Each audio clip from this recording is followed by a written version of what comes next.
All right, let's check out for the wuwa. After a meteor strike devastated the town in a matter of seconds. Whoa. You're looking lovely today. Think so. I've been preparing for this concert. It's almost since last overwhelming. month. The discordant. I'm so sorry. That's madam. an amazing Please, character forgive my introduction. clumsiness. Oh, wow. That was a beautiful character introduction. So we have this, it's almost discordant. Diegetic sound. And what I assume is diegetic music, which means it's sound and music that's happening in the world of the characters that they're hearing rather than a soundtrack. So we have the TV playing, we have conversations happening, and the TV is distorted. Listen to this. Strike devastated the town in a matter of seconds. Meteor strike devastated the town in a matter of seconds. Everybody's just going about their day. It's kind of odd. Something feels very off here, and it's distorted. And we have the conversations happening over it. Wow, you're looking lovely today. Think so. And the people are just like, perfect day. I feel great. I feel lovely. Meteor strike devastates the town. Like, preparing what? for this concert since last month. Looking forward to this concert, and it sounds like concert music. There's like a lot of weird kind of trance happening here, but this right here is a great character intro. Let's watch. We have leading the camera with the glass, and then she catches the glass out of frame. Definitely, it's chaos, and she's almost like this calmness in the chaos of the voice and the discordant TV meteor showers, and she just calmly catches it. Before we see her face, before we see who she is, we see her action. It's a good way to introduce a character. I'm so sorry, madam. Please, forgive my clumsiness. And you hear it is diegetic. It's this kind of distorted sound. You can hear it echoing the room. Whether you're visiting for the first time or here for a reunion. Also, Ouroboros. Hold on. One second. After a meteor strike devastated the town in a matter of seconds. Okay. So let's continue. Wow. Amazing intro. It's like they're all being drawn into this music. Tonight, we embark And together it was on an diegetic. extraordinary journey to experience the climax. I love it. It's like she's being drawn in. It's such an interesting character, and they rarely show her face. It's like she's just kind of marching in, and everybody's kind of doing their own thing and kind of blissfully happy, and she just has this like kind of death march being drawn into this orchestra. Like she has to go. It's weird, like it's faded. And look at the image on her. It's it looks like the red spider lily, right? Which we see in Demon Slayer. If you've seen the Demon Slayer, so it represents death and rebirth. This is a red spider lily on her shirt. Very interesting motifs here. I really like it. And now we're in the concert, which is cool because this music, like I said, it was kind of echoing in the past, and it had that kind of lived in feeling with that echoing as if it's in the world of the characters, which it is. And it's cool because it's kind of this underbelly of the whole scene. The music is drawing them in this march, and there's like a spotlight on her. Again, very interesting here with the lighting, right? She comes in, and then finally To experience the music is not kind of distant, and it's not far away. Now we're here. So it's like, what is gonna happen? And even the motif on her dress mimics the sort of pieces of this red spider lily representing death and rebirth. So very interesting. Nicely animated here. Again, withholding the character's face. Beautiful.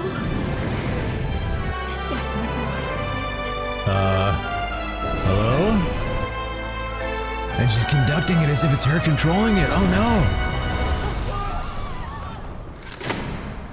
The 936th time. This is the way the world ends. Oh no. Not with a bang, but a whisper. What is this accent? Before calamity arrived, none foresaw that their lives would end this way. How powerful is she? She can freeze time? Yet humans are but fragile flesh and bone, bound by the fleeting nature of time. She's taken the stage now. I merely show them the truth, As a conductor of fate, maybe? tearing them from the pointless cycle of life and death. There's the spider lily! And they're turning into the pedal. Oh no! Decay to rebirth. and it became an orchestra. It was chamber music, and now the music is powerful, and it's evolving. They need not tremble before clarity. And there's more instruments added into it as she conducts with the red spider lily of fate, death, and They rebirth. can step into true eternity. Wow, and she pulled the proverbial curtain of fate open, represented by the red. Unbelievable. And now she's conducting. Listen to the music.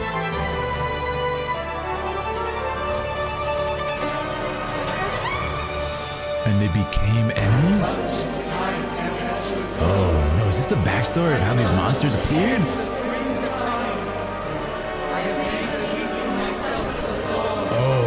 No. That's horrifying.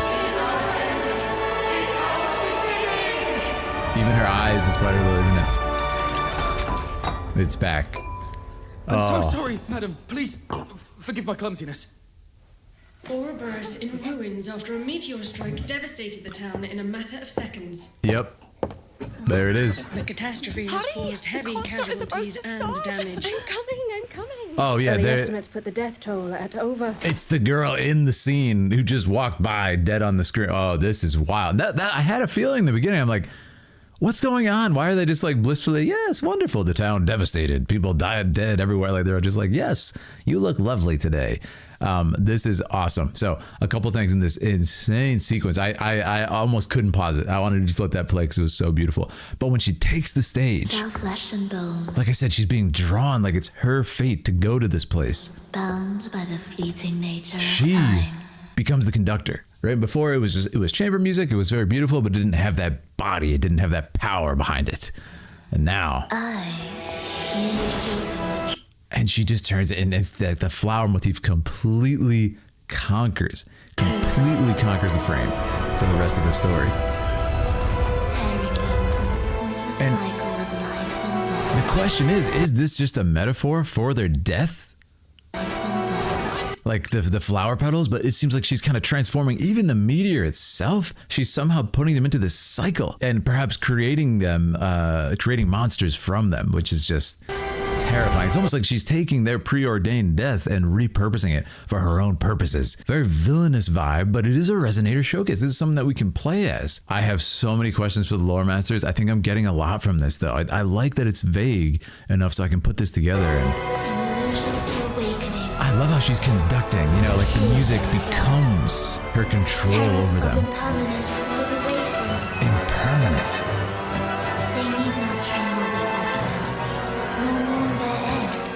And it starts to evolve, and there's a revelry in her They can step conducting. into true eternity. And this image, man, of the sort of From the shackles of life. released from the shackles of light, and it's like the curtain of reality itself opens up here to this horrible other place, this other reality, and the entire landscape is just this flower, this spider lily, this death spreading everywhere. But it also means afterlife.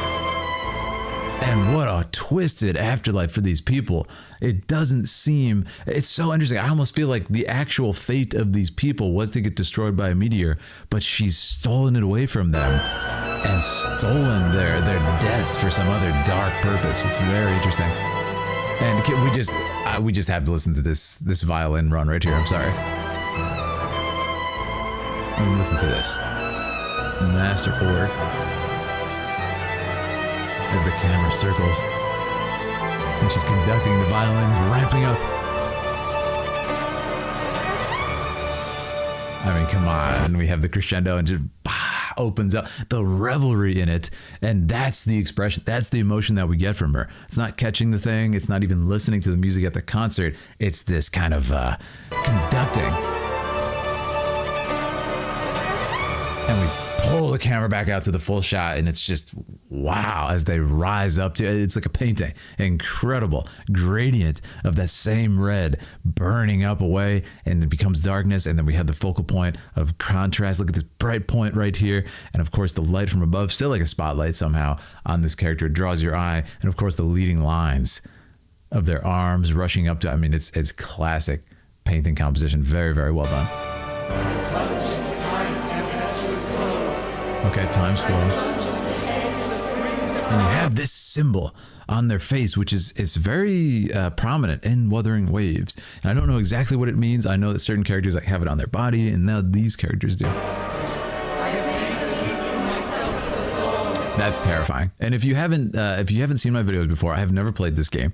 I'm open to trying it sometime on stream if you guys would be interested in watching, but I have never played it. If you're wondering, like, does he know anything? I don't know anything. I have no idea what's going on. I want to see this shot because what in the world? Yeah, again, this kind of crazed look on their faces. Interestingly enough, it mimics the guy's outfit. Look at the character design. And we have the lapels and the collar of his shirt kind of becoming this twisted being. So it's almost like, you know, I love this shot. I had to pause here. I mean, look at this beautiful shallow depth of field. And we have the petals in the foreground arcing up in this swiping spiral. I mean, you can't make this up. Look at this. I mean, it's a spiral of death, right? As they just said, it spirals around, goes to the focal point, goes to the leading line, right from the stem here down to the character, down to the subject. I mean, come on, we got to see this again. That's got to be one of my favorite shots, if not my favorite shot. The spiral of death happening in the frame as she talks about it. I mean, come on. And I like that shot. We gave it a moment. A lot of these, this is why sometimes the Wuthering Waves ones are good, because they let the scene breathe a little bit. There have been some other scenes where they would sometimes cut that really, really quick. And you got to let the image sit sometimes. You have to let it to digest the composition, to be able to enjoy it. This is also the reason why I prefer not to have subtitles. They are burned into this video. They are cooked into this video as the creator put them. But I'm glad this shot doesn't have them on the screen, because it's so nice to just look at the composition, not let your eye be drawn away in any sense, and to take it in. But anyways, amazing shot. And there's that revelry, man. And it comes back again. The meteors fall. And she's back there. But it's cool because it implies something, right? It's not just a cool aura farming moment where she's catching the thing, though it is very cool, and it is a very good character intro, and it's using action to teach us about her character. But what it tells me is, when we look a step deeper, the 900th time she's done this, it's reminding me of Finon, the looping life. She's seen this a million times. She knows exactly what's going to happen. So she's going to catch it because he always drops it. That's the cool thing, right? You have to go beyond just aura farming, which she is. I'm so and sorry, it's like, madam, oh please. no, she's been here a lot of My time. clumsiness. And again, this is such a cool shot because you start to build sort of subliminal information here. Not fully subliminal, but you know, she's not the subject of this shot. She's not in focus. We come here. The blonde girl. In a matter of seconds. They're all just in a trance. The catastrophe has caused heavy casualties. And then we see here, of course, she walks by, and then you see her on the ground. Amazing way to end this, because it starts to answer some questions while creating other ones. And I think it's so awesome in that way. It's just vague enough, and it becomes a really cool short film because of that. And I always view these, some of them are kind of impossible to view as short pieces because they're connected to a gargantuan piece, which is Wuthering Waves, right? It's got endless lore, characters, and gameplay, so much, right? But this one is one of the rarer ones where it functions nicely as a piece, because there's questions asked in the beginning, like a short film, like a short story. What's going on in the TV? What town was devastated? There's the shot of the girl. But we don't have all the pieces yet. We don't have all the information yet to really fully answer that question. We jump 3 minutes 19 in, we see her walk by, and we get that shot. Early estimates put the death toll at over. So it's kind of, in a way, just a really cool think piece in that, like, whoa, kind of a twist, if you will. Death is far. And this is the end. Only in an eternity freed from both life and death can that boundary dissolve. Okay, so it seems like... And then sunsets will be no more. And there's the title, yeah. Sunsets. Only when we awaken Whoa. will true daybreak come. Oh man, that was really beautiful. That's a really great last shot. So what I love is we have a sort of coda, musically a coda, and a coda to this, Dissolve. which is kind of the denouement, if you will, right, of a piece. Death is far. So what I like about it Only in is an eternity. she's talking Can about the that sunset. boundary dissolve? And to me, it seems like her plan is kind of to end the cycle of death. She's going to repurpose that. She's going to change death for her own way. In that sick and twisted way. It's like, man, maybe these people would have preferred to die, actually. And then But this is really cool because the sun goes down sunsets will be no more. and then instantly rises. And it's almost like, I feel like it's sort of a metaphor for her skewed perception of time because she's lived through this 900 times. Like, it's just looping endlessly. I feel like this would be how you would feel. I mean, just be completely sort of adrift and not know what's going on. The question of the bandage is the next one I had. But it's interesting because it's like, this is someone who can predict everything that's going to happen because she's lived it. For her to get an injury is very odd. So it tells me from her character, this is probably something that happened was either intentional, but it's a bandage, which implies it's kind of a fresh wound and is not like a, you know what I mean? It's not like an eye patch. Like she has had this for a while and decided to cover up. Very interesting. It tells me this has something to do with maybe a higher force, something she did by choice, a sacrifice of her eye. I don't know, but wow, what an intriguing character. We awaken. Yeah. And I love, you know what? I almost wish they didn't show the sunset. When we awake. There's just this sort of vague question of like, is that the sunrise that's lighting her now? Because the sun just went down. That's not possible in 3 seconds for the sun to come back up. It's like, is this just her kind of vision of the future that she desires and the kind of mission? Will true daybreak come? And we can still interpret it as that. And I think I will decide right now to interpret it as that because it's cooler. But you know what I mean? Like it's just, she seems crazy is what I'm saying. She's drunk on her own revelry of controlling fate and everything. So I think it's a lot of fun. I really enjoyed this one. And I want to know everybody else's interpretation. I want to hear if you agree with me. And I want to hear, of course, if there's lore that I don't know that is going to color your understanding. Like, for example, her eye.